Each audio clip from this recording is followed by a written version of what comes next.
Halo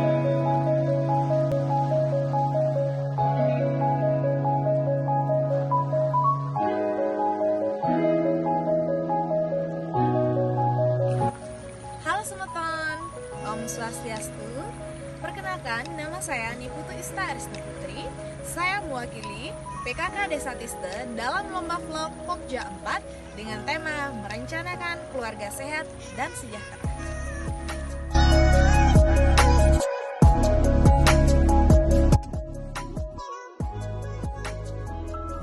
Topik yang akan kita bahas yaitu keluarga sehat dan sejahtera melalui pencegahan stunting.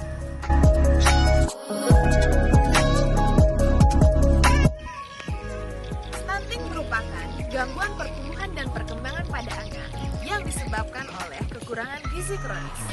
Kondisi ini menyebabkan pertumbuhan panjang dan tinggi anak menjadi terganggu, sehingga tidak sesuai dengan standar atau usianya. Selain berpengaruh pada pertumbuhan panjang dan tinggi anak, hal tersebut juga berpengaruh pada perkembangan otak anak. Sehingga hal tersebut jika tidak ditanggulangi akan berdampak pada perkembangan intelektual anak dan sosialnya. Nah, apa saja sih yang dapat kita lakukan dalam pencegahan stunting ini? Mari kita simak bersama-sama. Halo Semeton, kali ini kita sudah bersama dengan Ibu Ketua Tim Penggerak PKK Desa Tiste. Kali ini kita akan berbincang terkait dengan bagaimana pencegahan stunting untuk merencanakan keluarga sehat dan sejahtera. Yang kita lakukan dalam melaksanakan keluarga sehat dan sejahtera, khususnya dalam pencegahan stunting, dengan berbagai pelayanan dan pemantauan yang dilakukan di Desa Tiste, diharapkan dapat membantu penurunan angka stunting. Apalagi di dalam program PKK, kita ada 3 program unggulan yang harus kita lakukan. Yang pertama itu adalah pengolahan sampah berbasis sumber, yang kedua Aku Hatinya PKK, dan yang ketiga percepatan penurunan angka stunting. Nah, di dalam penurunan angka stunting itu kita sudah lakukan berbagai macam usaha, yaitu satu masalah pengolahan sampah. Pertama itu kita ada pemilahan sampah dari rumah. Nah, sampah-sampah yang bisa diurai itu kita gunakan untuk kompos, di mana kompos itu akan kita gunakan untuk memupuk tanaman toga, sayur-sayuran yang ada di halaman untuk membantu mensejahterakan masyarakat. Terus di dalam program yang ketiga, penurunan angka stunting, selain kita praktekkan Aku Hatinya PKK, kita juga melakukan posyandu pas posyandu, yang mana kita lakukan dari pertama remaja, balita, lansia, dan juga ibu-ibu PKK semua itu kita lakukan setiap bulan sekali. Nah, itu yang kita lakukan selama ini supaya penurunan angka stunting di Desa Tiste itu bisa cepat turun.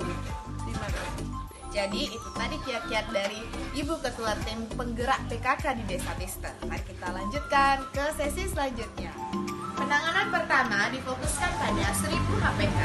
1000 HPK merupakan 1000 hari pertama kehidupan, dimulai sejak ibu hamil, kemudian ibu nifas, sampai anak yang berusia 0 sampai dengan 2 tahun.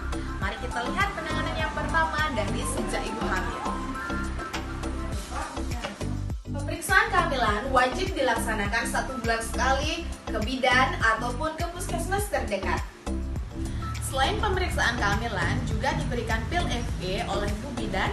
Juga selain itu ada konseling ibu hamil, kelas ibu hamil lainnya, serta pemberian PMT untuk pemenuhan gizi ibu hamil berupa susu.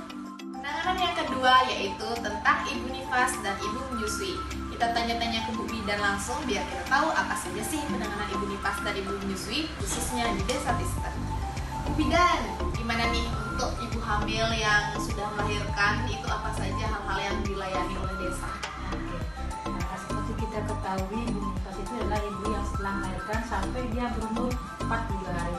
Nah, kita sebagai bidan sama dengan kader, biasanya sama dengan PKK, kita melakukan kunjungan rumah.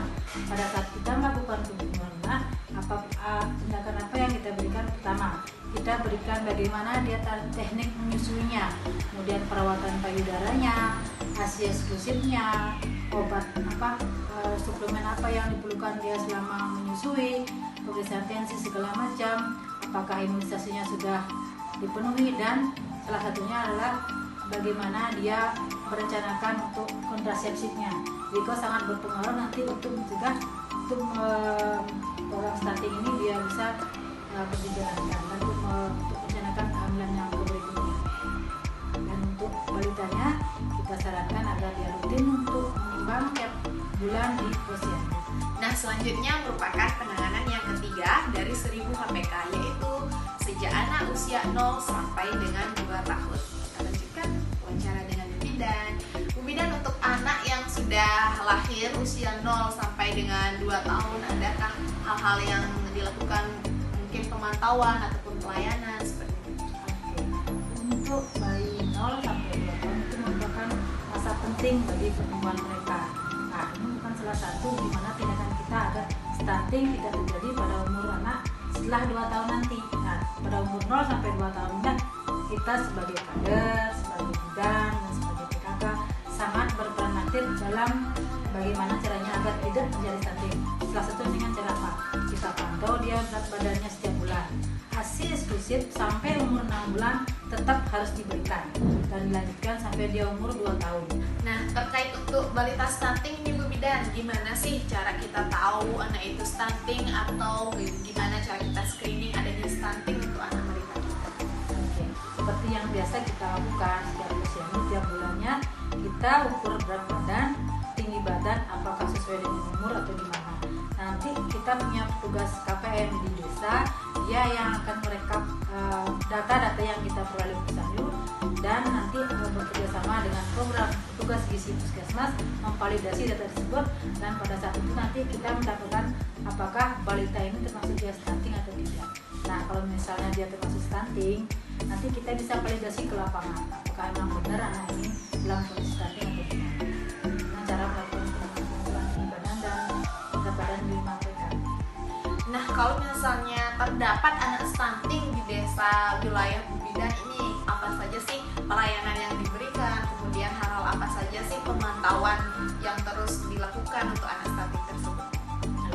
Kita biasanya bekerja sama dengan PKK, ibu sebagai PKK dan kita bekerja sama dengan kader. Kita lakukan rumah-rumah, dan desa juga memprogramkan berupa program untuk anak stunting. Kita pemberian suplemen misalnya, dan pada saat kita kunjungan rumah kita lakukan penyuluhan tentang pola asuh, terutama pola asuh dan pola makan mereka di keluarga.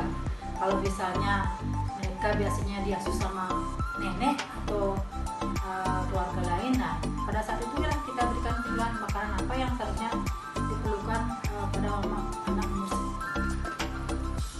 Terima kasih Bu Bidan atas informasinya. Selain berfokus pada pencegahan stunting pada 1000 hari pertama kehidupan, ada juga penanganan sejak dini, yaitu melalui posyandu remaja. Mari kita berbincang sedikit dengan kader remaja kita terkait pelayanan apa saja dan pemantauan apa saja yang dilaksanakan. Baik, kita sudah bersama dengan kader remaja kita, yaitu kader remaja Desa Tiste. Kita akan tanya-tanya sedikit tentang apa saja sih kegiatan-kegiatan yang dilaksanakan pada posyandu remaja. Untuk kader remaja, silahkan. Halo, saya Mia. Saya sebagai kader remaja Desa Tiste. Posyandu Remaja Desa Tiste biasanya dilakukan setiap sebulan sekali, tepatnya pada hari Jumat pukul 4 sore. Adapun kegiatan-kegiatannya meliputi pengukuran tinggi badan, pengecekan berat badan, pengecekan tensi, pengukuran lingkar lengan dan lingkar perut, dan diakhiri dengan pengecekan hemoglobin atau HB. Pengecekan HB penting dilakukan untuk mencegah resiko bayi stunting pada remaja wanita yang kelak akan menjadi ibu. Dan apabila saat pengecekan ditemukan remaja dengan HB rendah, maka akan diberikan bantuan pil FE oleh Bu Bidan Desa Tiste. Nah, itulah tadi sudah kita simak bersama berbagai kegiatan, berbagai pemantauan, berbagai informasi yang sudah kita dapat dari berbagai narasumber terkait dengan pencegahan stunting khususnya di Desa Tiste. Demikianlah tadi vlog mengenai merencanakan keluarga sehat dan sejahtera melalui pencegahan stunting di Desa Tiste. Saya Niputu Ista Arsna Putri, mewakili PKK Desa Tiste, pamit undur diri, selamat menyaksikan dan sampai jumpa. Om Santi Santi Santi Om.